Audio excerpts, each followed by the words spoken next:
Teman-teman, sini saya mau menjawab beberapa pertanyaan yang saya kira ini urgent terkait dengan beasiswa BPDPKS. Nah, ini pertanyaan yang banyak sekali dilontarkan pada saya di DM ataupun di komen. Nah, jadi pertanyaan yang pertama terkait dengan ijazah D1 untuk pendaftaran beasiswa BPDPKS. Nah, apakah bisa untuk pendaftaran beasiswa BPDPKS tahun ini? Nah, jawabannya tentu bisa, teman-teman. Nah, jadi ini kasus ini sama seperti saya pada tahun 2019 itu tergabung di beasiswa KPS Tiper. Kemudian di tahun 2021 saya juga mendaftar lagi beasiswa dan saya lulus di Politeknik LPP Yogyakarta.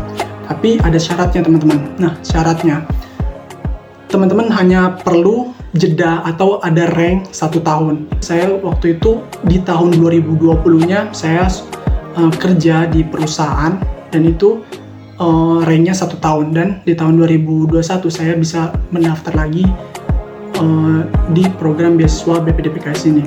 Nah, apakah ini menjadi tolak ukur atau bakal berpengaruh terkait dengan kelulusan teman-teman?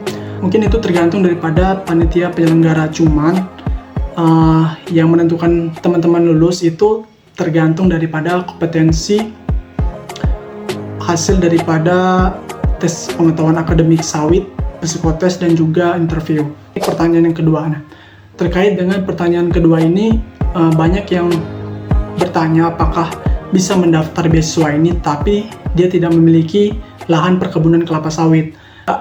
Yang dimana yang diminta untuk persyaratan ini ialah legalitasnya ya. Jadi jawabannya tidak perlu jika di poin pertama teman-teman tidak bisa mendaftar lewat jalur pertama. Nah, di jalur ini akan ada 5 jalur. Nah, teman-teman bisa mendaftar di jalur poin kedua, ketiga, keempat, atau kelima. Jadi misalkan di poin kedua teman-teman sudah tergabung dalam perusahaan atau teman-teman menjadi karyawan di perusahaan sawit, baik itu di bagian budidaya maupun pengolahannya di pabrik, itu tidak masalah. Itu bisa menjadi syarat untuk teman-teman bisa ikut program beasiswa ini.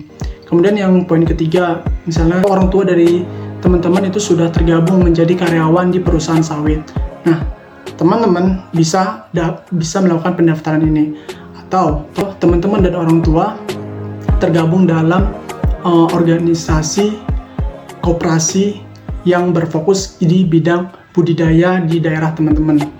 Nah, jadi tidak harus punya lahan sawit, tetapi teman-teman bisa melakukan pendaftaran di 5 jalur tersebut.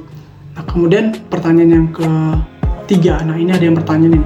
Pertanyaan ini simple, cuman masih banyak yang bingung ya. Jadi izin menjawab. Untuk pertanyaan ini, teman-teman cukup mengklik data terlampir. Nah, jadi di data terlampir itu nanti akan terdownload secara otomatis, dan teman-teman tidak perlu lagi membuat surat pernyataan, tapi surat pernyataan tersebut memang sudah dibuat khusus oleh panitia penyelenggara. Nah, jadi teman-teman hanya tinggal mengikuti dan mengisi instruksi sesuai dengan yang ada di surat pernyataan tersebut. Mungkin itu. Terima kasih. Jadi buat teman-teman yang mungkin bingung mau belajar dari mana, atau mungkin teman-teman masih tidak tahu terkait dengan perkebunan kelapa sawit ini, jika teman-teman serius, teman-teman bisa bergabung atau tergabung dalam grup yang mungkin sudah lama saya dan teman-teman saya buat ini. Nah, ini grup ini khusus buat pejuang beasiswa di tahun 2024 ini. Kurang lebih sudah hampir ada 1000. Oke, jika teman-teman berminat ingin bergabung di grup yang mungkin nanti akan saya bimbing, dan ada beberapa teman-teman yang sudah lulus di tahun sebelumnya yang mungkin bisa membantu membimbing juga, teman-teman bisa bergabung melalui link yang ada di bio. Oke, semangat.